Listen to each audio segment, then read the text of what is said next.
Gravação iniciada dessa aula do dia 17 de março de 2021, do período da Covid, entrando em quarentena real amanhã, os próximos 14 dias. E vamos gravar aqui Roma, na sala da P4, beleza? Vou espelhar o conteúdo como eu estava te dizendo.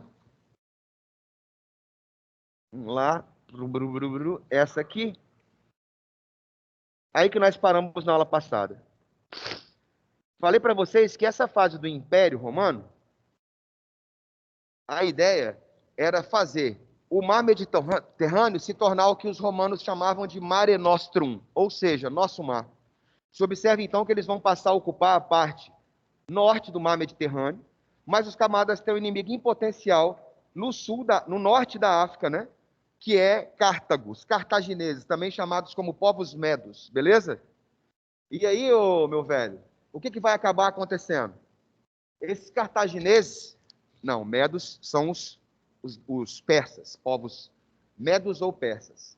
O que você vai ter aqui? Esses cartagineses, essas guerras cartaginesas, o cara fala, pô, mas o norte da África tinha um império? Sim, tinha um império. O império, meu velho, Cartago era a principal concorrente de Roma. E eu terminei a aula passada falando com vocês que são mais de 100 anos de batalhas, é claro que elas não são ininterruptas, mas nós temos nesse período 3 grandes ondas de batalha. E nessas 3 grandes ondas, os 2 impérios quase que conseguiram derrubar um ao outro. Eu falei que na segunda onda, por exemplo, e na terceira, o Hannibal quase conseguiu invadir Roma. Se não fosse, meu velho, ele ficar parado lá nos Alpes por causa da altitude, por causa da neve, por causa de olheiros, ó, não ataca Cartago agora não, que o cara está chegando com o exército pelos Alpes. Trouxe o exército de volta, segurou a invasão. Os cartagineses poderiam ter vencido os romanos naquele momento, mas não foi o que aconteceu. Depois de mais de 100 anos de batalha, Cartago vai ser invadida, Cartago vai ser destruída, incendiada e salgada. Por isso que os caras falam que ela foi amaldiçoada. Ah, como assim? Quando os romanos chegaram e dominaram Cartago, eu parei na aula passada falando que o índice de violência vai ser tão grande pelo fato de que dificilmente você conhecia um romano que não tinha perdido alguém da sua família ou alguém próximo nas guerras contra os cartagineses. E se você perguntasse em Cartago, a mesma coisa ia ser verdadeira. Dificilmente você ia ver um cartaginês que não tivesse morrido por um romano ou não tivesse perdido alguém para um romano, sacou? Então, tipo assim, o grau de inimizade, ele é imenso. E o que acaba acontecendo é que quando tem esses povos que são tão antagônicos, o grau de violência é extremo. A possibilidade de você genocidar um grupo inteiro é imensa, sacou? E no caso, os caras incendiaram a cidade e salgaram os arredores da cidade. Salgaram os arredores, quer dizer, amaldiçoou aquele território. Ano passado teve um menino que falou assim, pô, mas se jogar sal nos campos, os campos não funcionam mais. Eles ficam estéreis. Eu falei, justamente. Mas Roma não vai utilizar isso aí para poder plantar depois essas terras cartaginesas? Eu falei, justamente. Então você já chegou a uma conclusão. Quando fala que Cartago foi incendiada e salgada, é a cidade. Pode crer? Alguns espaços ao redor. Ah, por quê? Porque você não vai incendiar, meu velho, ou salgar o norte da África inteira. Então é para mostrar o seguinte, ó. Olha o poder que o romano tem. Eu não só lhe venci, como eu incendiei a sua cidade e eu salguei boa parte da sua cidade e dos seus campos. O sal, nessa época, é caríssimo. O camarada que utiliza sal para poder amaldiçoar um outro povo, ele está dando uma outra ideia. Eu não só sou forte militarmente, como eu sou mais forte do que você economicamente. Sacou? O recado já está dado já. E aí, ó, observa a parte rosinha, que era a parte da monarquia império, né? E depois você passa a ter, meu velho, Roma na parte amarela, que é a parte república, e a parte verdinha, a última, o Império Romano na sua expansão. Então começa com monarquia, parte rosinha, pouca expansão, parte amarela é a parte de república, mais de 500 anos de república, é a maior expansão, e a parte final do Império, que nós vamos ver a Pax Romana. Mas vamos chegar lá. Vamos passar as questõezinhas aqui e vamos acompanhar. Consequências disso, velho. Consequências da expansão romana para outros territórios. Primeiro, a organização das províncias. Cada território que eu conquistava, eu colocava um romano para poder governar. E esse romano não só vai governar, como ele vai recolher os impostos e aplicar as leis romanas naquele lugar. regiões conquistadas passavam a ser governadas pelos procônsules, governadores nomeados pelo Senado, e a pagar impostos a Roma. Então, o camarada já chega, só um detalhezinho, a P4 ela tem grupo, não tem? Da P4? Eu estou nesse grupo da P4, vocês sabem se eu estou? Depois vocês podem colocar também no grupo da P4, eu estava falando do pessoal que é de pré-vestibular, pessoal que é mais adulto, tem uns meninos que não conseguem ter acesso ou fica embaçada a tela, que eu acho que não é esse caso nosso, que o camarada lá pode printar. Mas você pode também abrir no seu celular e deixar do seu lado para você ir copiando, ou você pode, tira uma fotinha, para caso eu adiante a tela, você ter ela no seu celular, você abre e continua anotando as suas paradas, sacou? Como é que é a ideia? Pro povo da noite lá em Vila Velha, tinha um monte de gente que não tinha acesso mesmo. Aí eu ia passando os slides, o menino aqui na frente, batia a foto e mandava pro grupo. Aí tá nesse slide, batia a foto e mandava pro grupo. E aí consegue todo mundo ir participar bem mais ativamente. Inclusive, eu tô vendo que tem alguns grupos que eles funcionam o dia inteiro, né, velho? Aquilo que era um grupo de estudo que antes era de 2, 3 pessoas, agora tem 40, 50.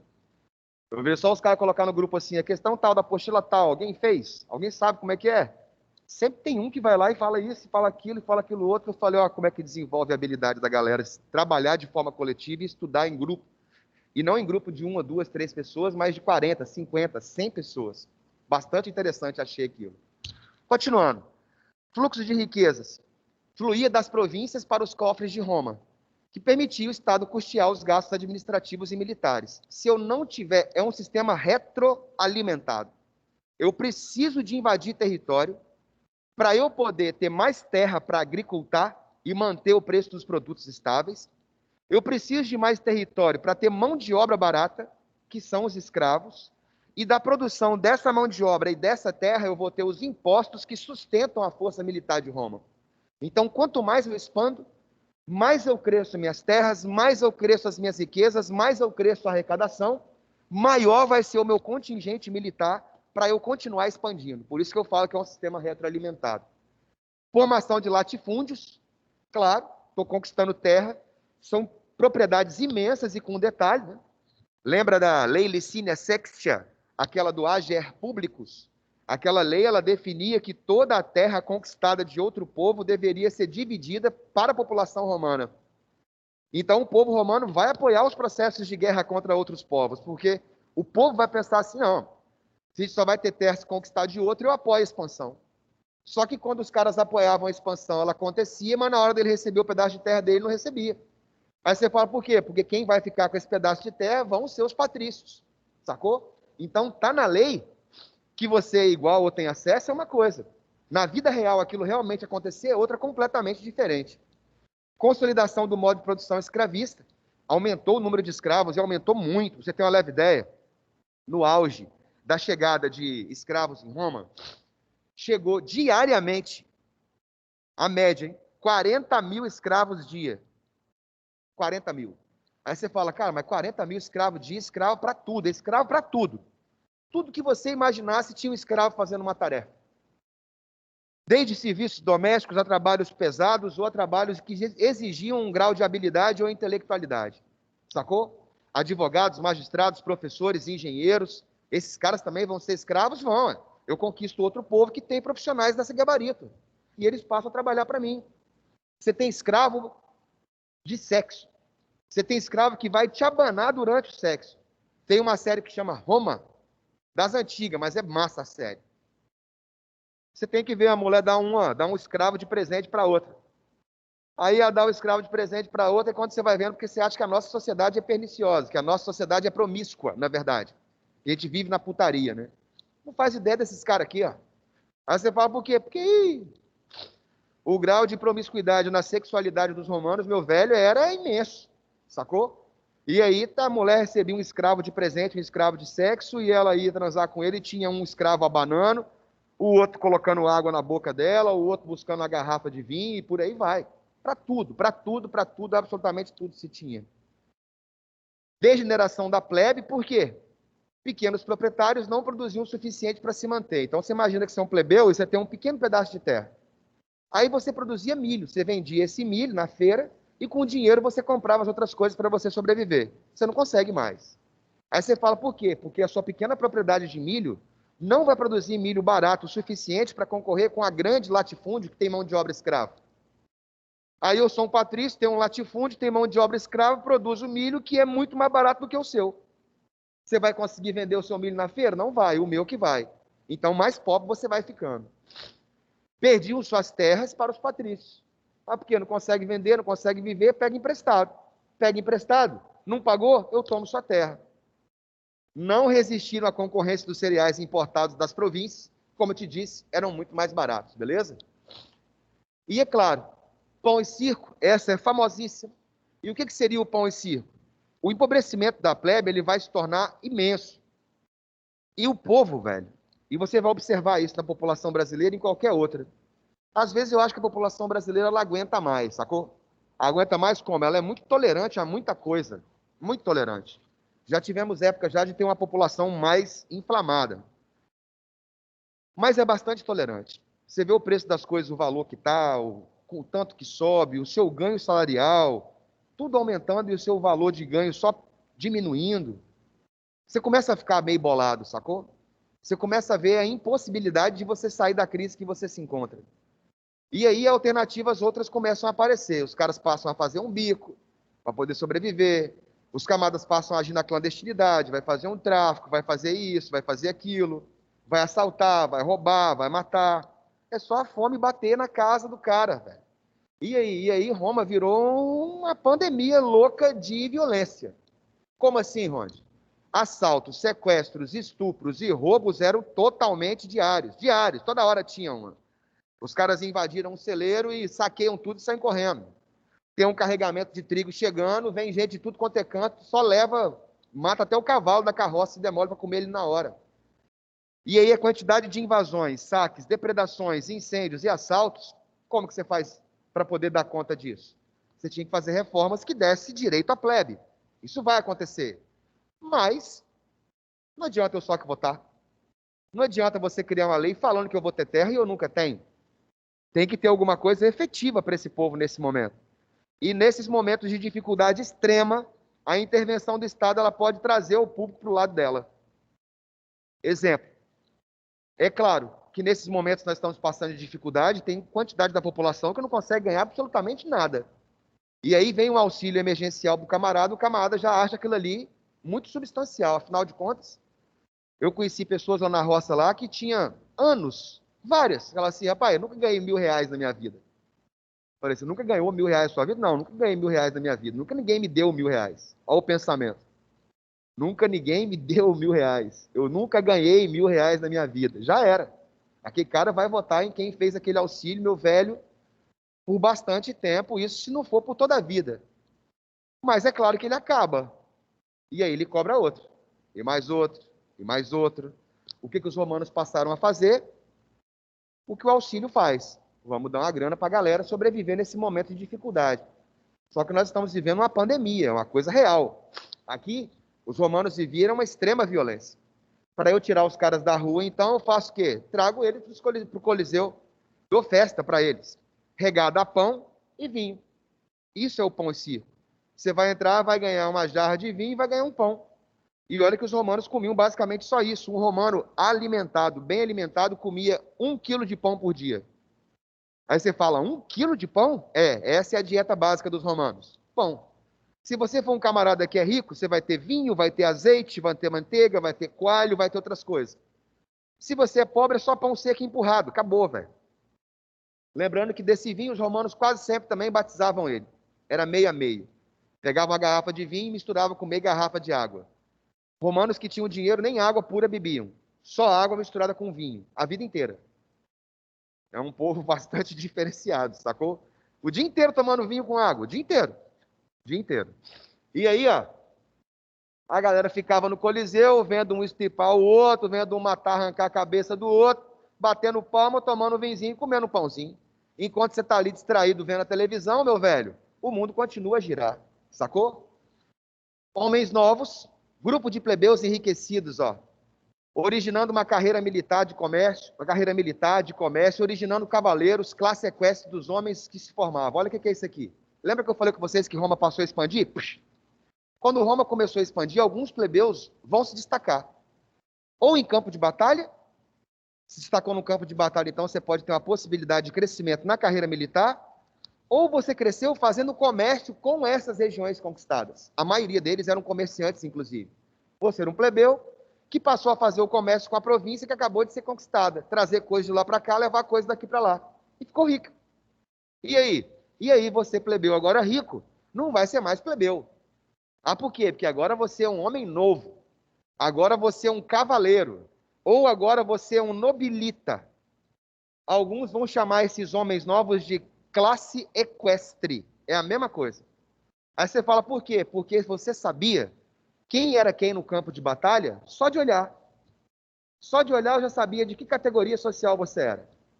Esses homens novos são chamados de categoria ou classe equestre, você acha por quê? Porque eles iam para campo de batalha a cavalo. Aí você fala, mas não é normal não? Claro que não. Ir para campo de batalha a cavalo é só quem é rico, rapaz. Então o camarada tinha uma armadura, tinha uma espada maneira, tinha uma montaria show de bola. Ser um cara rico, sacou? Ser uma classe equestre. O plebeu vai a pé, sem armadura, vai na frente, com um tridente de arrancar feno e vai se fuder, sacou? E onde aí, ó, lembrei, é aí que se aplica aquela lei canuleia que você falou na aula passada, aquela que dava liberdade de casamento entre patrícios e plebeus, beleza? Aí eu falei assim, ó, patrício não vai casar com um plebeu pobre. Agora, se esse plebeu passou a ser rico e virou um homem novo, pode casar. Na moral, não tem problema nenhum. Influência das culturas helênica e helenística, por quê? Porque de acordo com o Império Romano se expande, lembra que a formação de Roma já tem base grega. Lembra que vários gregos migraram e entraram no que hoje é o sul da Itália. Então, por exemplo, a ideia de política, de religião, de panteão de deuses, de jogos, de esquema de luta, tem muito dos gregos influenciando os romanos. E por que helenística? Lembra que eu falei que cultura helênica é 100% grega, raiz. A cultura helenística é quando Alexandre expande a Grécia para o Oriente. Aí é a fusão da cultura grega com a cultura oriental, indiana, persa, e assim vai, egípcia. Então os romanos passam a ter com a expansão não só acesso a características de cultura de base grega 100%, mas acesso à cultura de características de base grega e oriental. Então você passa a receber influências de vários e vários outros povos dentro do seu próprio território. Beleza? Essa foi a próxima. Acabei esse slide aqui, meu camarada. E vou espelhar o próximo.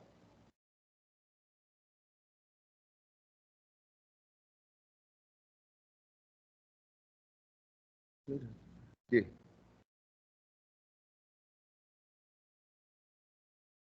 Aí, ó. Vamos chegar à questão agrária. Olha essa onda. Lembra que eu falei com vocês que Roma está expandindo, a quantidade de terra conquistada é imensa, mas a plebe está cada vez mais pobre, cada vez o Estado gasta mais em política de pão e circo para manter o povo menos revoltado, e o povo quer ter direito a participar e quer ter a terra de fato. É uma parada que eu acho impressionante, velho, porque quando a gente fala de questão agrária, você vê que questão agrária existe até hoje. Quando os caras falam, por exemplo, movimento do sem terra, movimento não sei das quantas, aí você fala, isso surgiu um dia desse, esses caras continuam nesse processo. Não, isso não surgiu um dia desse. Isso surgiu, meu velho, há milênios atrás, sacou? No entanto, o processo de expansão, de distribuição dessas terras, no Brasil não se efetivou como em boa parte se imaginava. Olha o que os caras vão fazer. A plebe romana era a base do exército, sacou? E ela estava empobrecida e desmotivada. Aí você fala, por quê? Porque, primeiro, o exército não recebia salário. Aí você fala, quer dizer que eu sou um plebeu, eu fui convocado para fazer parte do exército romano, e eu não recebo salário? Não. E aquilo que eles prometem para mim, que é se eu fizer parte do exército e nós conquistarmos as terras, eu vou ganhar um pedaço de terra, não está acontecendo. Quem está ficando com a terra é o general que liderou a tropa. E se já parou para pensar? Se eu estou aqui lutando em campo de batalha, sem armamento, sem treinamento e sem salário, quem sustenta a minha família? A minha família está lá em Roma, vive de quê? Vive de quem? Você percebe o grau de degeneração? A fome e a prostituição são comuns essas famílias aí. Comuns. E aí? E aí? grande concentração de terra na mão dos patrícios. Você pode ver que todo o sistema político, social, econômico, ele vai entrar em decadência quando a exploração é tão grande que a corda arrebenta. Se você conseguir, meu velho, ir dando um pouquinho para aquela categoria que você explora e fornecendo de pouquinho em pouquinho, você pode explorar ele por décadas, séculos. Chega uma hora que a exploração se torna tão intensa que uma categoria simplesmente não consegue mais sobreviver. É aí que acontecem as modificações, é aí que acontecem as revoluções. E aí? E aí, na época, os irmãos Graco, Tibério e Caio Graco, foram eleitos tribuno da plebe. E olha que detalhe interessante, ó, de origem aristocrata. Foram eleitos tribunos da plebe romana, apresentaram proposta de reforma agrária para recompensar os plebeus. Quase sempre, esses tribunos da plebe, inicialmente tinha que ser um patrício e um plebeu, beleza? Por isso que você está vendo aí, ó, de origem aristocrata. Pô, mas foram os dois ao mesmo tempo? Não, primeiro foi um, depois foi o outro, beleza? O primeiro foi o Tibério Graco. Era rico, era dono de terra. Aí você fala assim, pô, Rondinelli, mas para que um tribuno, para que a plebe vai votar num cara que é rico? Num cara que é dono de terra, num cara que é aristocrata? Para quê? Por quê? Eu posso te fazer a mesma pergunta para os dias de hoje. A mesma. Ué. A maioria da população não vota em candidatos que representam a categoria no qual ela se encontra ou se encaixa. Simplesmente não vota. É raro um pobre votar no outro pobre. A maioria fala assim, o cara é pobre igual eu, fudido igual eu, nem sabe falar, olha lá. É mais ou menos por aí que rola a parada. E aí? E a outra coisa é, ele pode ser rico, aí os caras já falam, não, ele é rico, ele tem terra, ele é letrado, ele sabe conversar, ó, tem a oratória, sabe convencer a galera. E ele não estava fazendo nenhuma novidade. Retomar os lotes do Estado, o AGE públicos, para distribuir em lotes e dar aos plebeus. Ele não estava fazendo uma lei nova, ele só estava propondo a aplicação real da lei que já existia, da lei Licínia Sextia, que falava que as terras públicas, as terras conquistadas, o ager público, tinha que ser loteada e entregue para os plebeus que participaram da conquista. E ele fala uma parada mais massa ainda, ele e o irmão dele, inclusive. Ó, Roma está ficando tão grande que nós estamos tendo dificuldade de manter as fronteiras. Ao mesmo tempo, a população está ficando tão empobrecida que várias e várias revoltas estão acontecendo dentro de Roma. Se nós aplicarmos a lei Licínia Sextia, nós vamos matar 2 coelhos com a paulada só. Porque se a gente passar a aplicar a lei, as terras que nós vamos conquistar, nós vamos dividir para a plebe. A gente vai pegar esse plebeu revoltado que está aqui dentro de Roma e vai colocar ele para poder ocupar essas terras. Se esse plebeu passa a ocupar essas terras na periferia de Roma, ele já é o soldado que vai defender a fronteira romana. Sacou os 2 coelhos com a paulada só? Eu não tinha gente na fronteira, era pouco soldado, e tinha muita gente dentro de Roma revoltada, lá naquela política do pau em circo. Se eu colocar a lei para funcionar e distribuir as terras, eu tiro a pressão social do centro de Roma, quando eu coloco cada plebeu desse num lote aqui na fronteira. Ele passa a trabalhar, diminui o pão e circo e ele vai se tornar um defensor daquela fronteira porque a terra é dele. Sacou? Mas, mesmo fazendo todo o sentido, mesmo tendo uma lei que garantia isso, a galera não quer não. Aí você fala, por quê? Você acha que mudou hoje? Por isso que eu gosto da aula de história para comparar daquela época com a época de hoje. A Constituição brasileira prevê a taxação de mega fortuna desde que ela foi feita, em 1978. E o mais legal de todos é que boa parte da população acha que é contra a lei de taxar as megas fortunas porque acha que ela vai ser incluída. Sacou? E aí, novamente, vocês não gostam de comparar com os Estados Unidos, não gostam de comparar com a Europa? Vê nos Estados Unidos quanto que é a taxação sobre fortuna. Não gostamos de comparar com lá? Compara. Não gosta de comparar com a Europa? Compara com a Europa. Vê a maioria dos países europeus quanto que é o imposto sobre mega fortunas.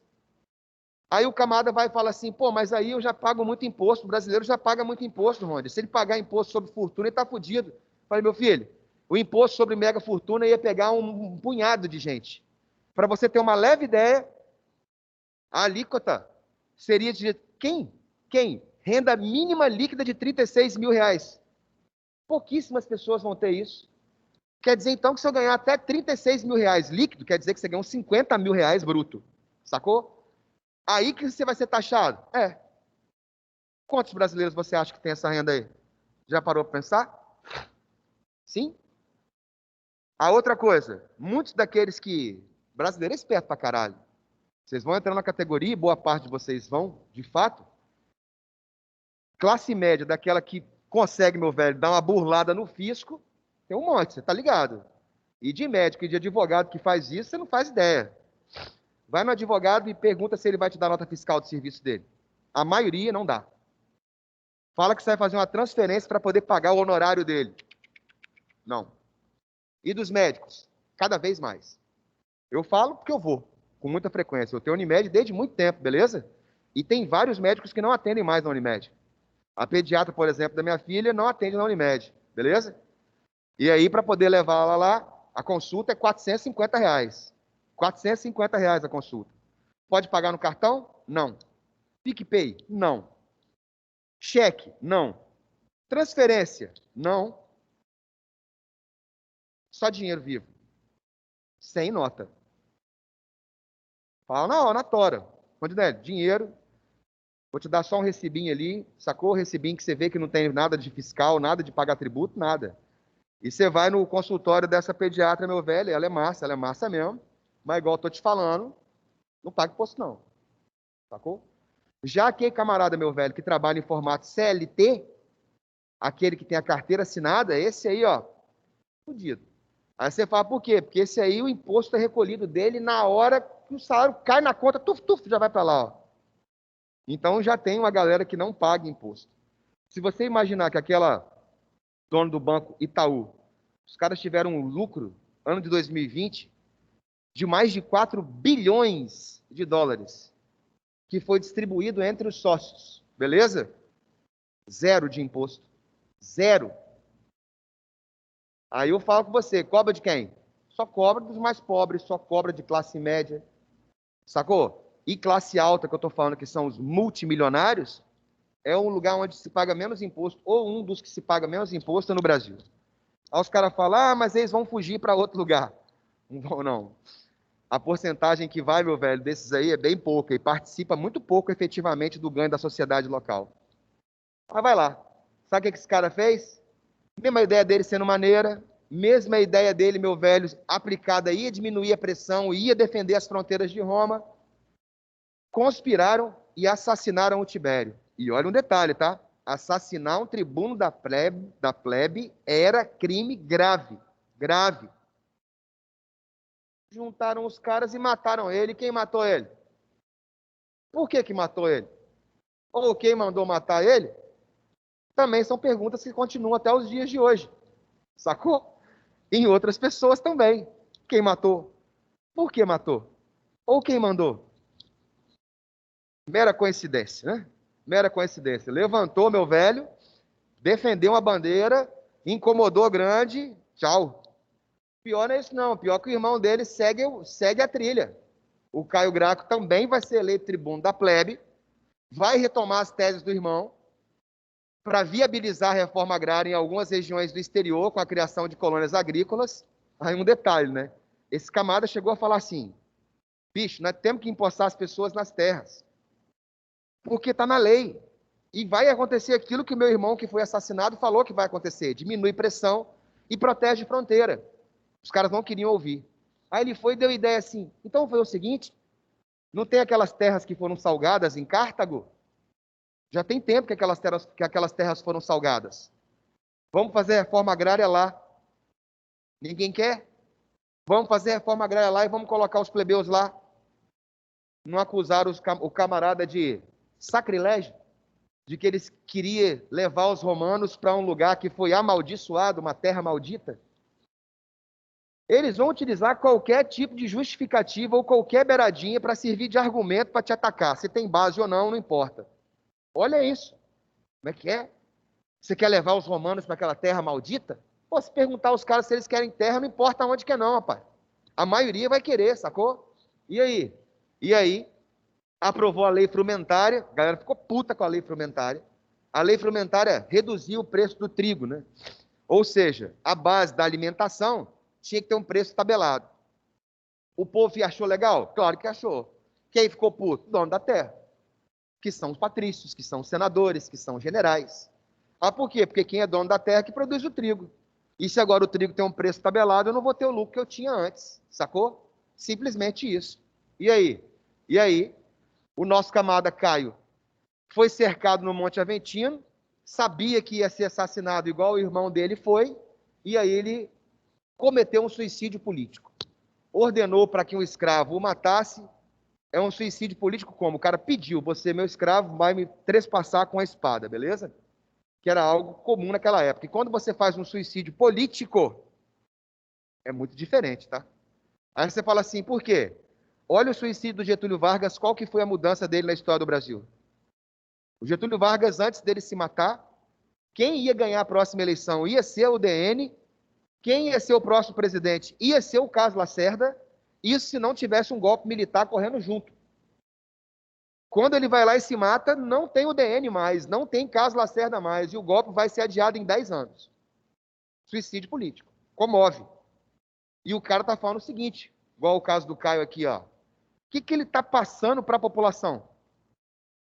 Não adianta ter lei, não adianta ela estar escrita e estar na porta do fórum, se nada daquilo que está lá funciona para nós que estamos aqui.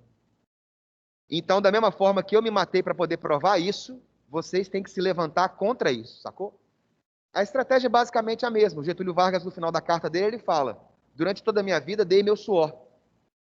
Agora, dou mais do que o meu suor. Dou o meu sangue. Dou a minha vida.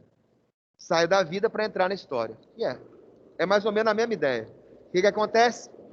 Esse cara morre. E quando ele morre, começa a ter rebelião em tudo quanto é canto. Pipoca rebelião em tudo quanto é lado. Mataram o Tibério, depois mataram o Caio, 2 tribunos da plebe, 2 caras que prometeram fazer reforma numa lei que já existia e não deixaram. O povo foi pro pau. E aí você passa a ter revolta plebeia e passa a ter revolta escravista. A revolta escravista mais famosa de todas, meu velho, é a revolta de Espartaco, que inclusive vai virar um monte de filme, vai virar série, por aí vai. No período republicano aconteceram grandes revoltas de escravos.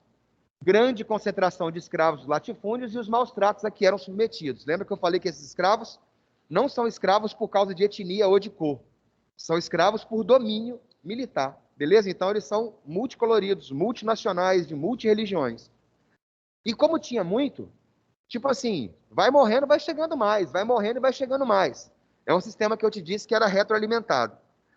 E Espartaco, que vai fazer a revolta de 73, 71 a.C., começou com a fuga de gladiadores de Capua, e esses gladiadores que fugiram junto com ele, começou a notícia se espalhar, e cada vez mais escravos passaram a fugir dos seus senhores e a se juntar ao Espartaco. E simplesmente, meu velho, chegou um momento que esse camarada já contava com mais de 50 mil escravos acompanhando ele. E como a revolta começou com gladiadores, e gladiadores têm o dom do combate, né, meu velho? São profissionais do combate. A maioria dos escravos que iam chegando não eram gladiadores. A maioria dos escravos que iam se associando ao Espartaco eram agricultores, nunca tinham pegado em arma na vida, sacou? Mas quando sabem que ele está para sair de Roma, sair das fronteiras de Roma para poder chegar à sua terra natal, sacou? Todo mundo que é escravo e que veio de outro lugar e foi levado para Roma tem o mesmo sonho. Qual que é o sonho? Deixar de ser escravo, fugir dessa porra dessa terra e voltar para minha terra natal, que é onde todo mundo está igual eu quero ficar lá. Esse é o sonho da galera. Começou com um grupo de gladiadores, como eu te falei. Os rebeldes se armaram e organizaram nas encostas do vulcão Vesúvio. Principal intento: libertação e fuga da península. Uma república fragilizada, meu velho. Cada momento atacava uma cidade diferente, saqueava uma cidade diferente e chegaram a reunir 70 mil rebeldes. Uma legião romana tem 10 mil, sacou? Você imagina que os caras estavam com 7 legiões montadas então. Então, se eu mandasse só um exército, só uma legião de 10 mil, certeza, ia morrer todo mundo. Aí você fala, por quê? Porque o número nesse momento faz bastante diferença, cara. E aí derrota em cima de derrota, derrota em cima de derrota. E aí os caras começaram a falar o seguinte, ó, alguém tem que barrar o avanço desses caras. E o cara que vai barrar o avanço deles vai ser o Licínio Crasso. O Crasso Na época, ele era um nobre romano, muito rico mesmo. E aí ele falou assim com o Senado: se vocês me derem as tropas, eu lidero as tropas que vocês vão me dar e vou juntar com as minhas. Eu tenho grana para ter bastante tropa, e se vocês me derem as tropas de Roma, eu bloqueio o avanço dos escravos. Confiaram nele, deram as tropas para ele. Ele não só conseguiu cercar essa galera, mas como foi executando todo mundo. No final das contas, 6.000 escravos sobreviveram e se entregaram. Esses 6.000 escravos que sobreviveram e se entregaram achavam que eles iriam voltar para a condição de escravo em Roma como era antes. Todos eles foram crucificados ao longo da Via Ápia. Todos eles. E a crucificação, meu velho, é uma das piores formas de punição que existia na época do Império Romano. Porque você pode ser queimado, você pode ser afogado, você pode ser empalado, você pode ser enforcado ou você pode ser crucificado. Beleza? Queimar. Queimar o camarada, meu velho. É uma morte rápida. A de água demora pra caramba, porque até o seu pulmão, ele começa a absorver água até explodir. Você vê você morrendo, é punk. Empalamento, vai enfiar uma vara no botão do cara que vai vazar na boca dele, só que ele morre rápido. Enforcamento, morre rápido porque quebra o pescoço, asfixia. E quando é por crucificação, velho, o camarada pode demorar ali 2, 3, 4 dias, 5 dias até morrer.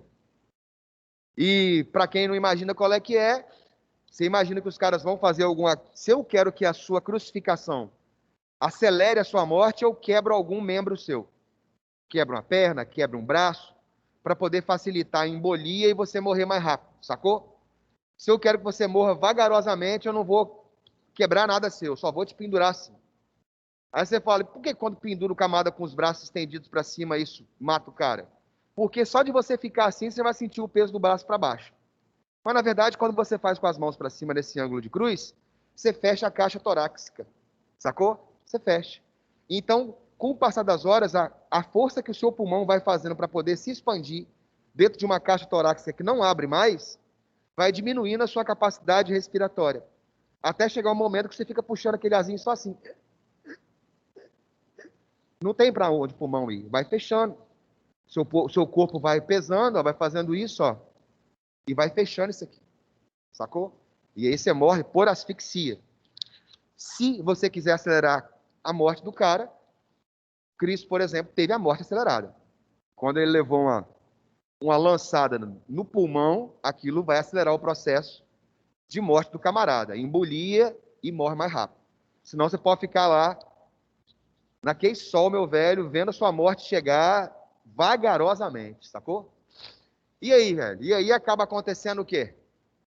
Esse período é um período marcado por ditaduras, né? Aí você fala, por quê? O Crasso, por exemplo, foi um ditador. Aí você fala como? Quando chegava uma época, eu falei isso em aulas passadas, quando o governo não conseguia resolver alguma questão, ele poderia fazer um dos cônsules se tornar um ditador. E esse cônsul ter todos os poderes para acabar com aquela revolta, beleza? Só que o que começou a acontecer? O Crasso foi lá, acabou com a revolta. Beleza. E aí daqui a pouco voltava outra revolta. Daqui a pouco outra revolta. E eram tantas revoltas que passaram a ter ditadores, um ditador em cima do outro, para tentar conseguir barrar as revoltas. Os dois ditadores mais famosos da República Romana, os dois últimos, foram o Mário e o Sila. Esse Mário, aquele Mário, esse cara aqui, colocamos um parágrafo para ele, mas o Mário, ele é diferenciado. O Mário, ele se tornou um ditador para poder acabar com as revoltas, beleza? Primeira coisa que ele fez, não tem como combater uma revolta da plebe com um exército feito pela plebe que tá puta igual que esses caras estão. Como que eu faço então? Como que eu faço o exército feito de plebeu ser fiel a mim e querer lutar para mim? Primeira coisa, ele passou a treinar o exército. Então, se você é um plebeu e vai fazer parte da minha tropa, eu vou te dar um treinamento militar e eu vou te dar equipamento militar. Você não vai mais quase que pelado para campo de batalha com a lança feita de bambu, sacou? Segunda coisa, meritocracia verdadeira. Se você se destacar em campo de batalha, você pode chegar ao cargo de general. Terceira coisa, recebimento. Cada general é responsável por pagar os seus soldados. Então, quanto mais os nossos soldados, minha tropa, quanto mais ela conseguir se destacar e mais território conquistar, eu vou distribuir as terras para vocês. Se o Senado fala que isso tem que ser feito, eu vou fazer. Eu posso te dizer que ele criou um novo exército dentro de Roma. Se eu fosse usar como comparação para uma matéria lá na frente, quando vocês forem ver revoluções inglesas, durante a Guerra Civil, teve um camaradinha que se chamava Oliver Cromwell. E o Oliver Cromwell, lá na Revolução Inglesa, ele criou um negócio chamado New Model Army, ou o novo modelo de exército. Esse novo modelo de exército dele era cópia do que o general Mário fez na República Romana. Vou treinar pessoas simples, vou equipar pessoas simples, vou instalar a meritocracia como promoção dentro desse exército formado de pessoas simples e vou remunerar os caras. Quanto mais batalhas nós vencermos, mais nós vamos saquear e mais riqueza vocês vão ter. Com um detalhe, não vai ser o Congresso que vai pagar os soldados. Olha a esperteza do Mário. Você saca essa parada? Ele fala que aí o Congresso fala assim: não, mas você vai fazer isso, vai ficar muito caro, Roma não vai ter dinheiro para pagar um exército tão grande. Aí o Mário vai e fala assim: não é o Congresso que vai pagar, não, vocês não vão gastar um centavo para pagar os soldados. Pô, mas como que eles vão trabalhar então? Não, quem vai pagar é cada general. E aí vocês sabem o que vai acontecer, né? Num futuro próximo, quem vai mandar em Roma? Os generais que tiverem maior quantidade de exércitos sob sua direção. E os soldados são fiéis ao governo ou são fiéis à pessoa? A pessoa. Sacou? A pessoa. E aí, meu velho? E aí vai ter golpe em cima de golpe. Tanto é que o Mário era para ficar 6 meses, no máximo 1 ano, beleza? Se você pegar um livro de Roma especializado aí, você vai ver que ele ficou anos, anos, anos e anos. E aí? Tira ele. Ah, mas é ilegal. Tira ele, pô.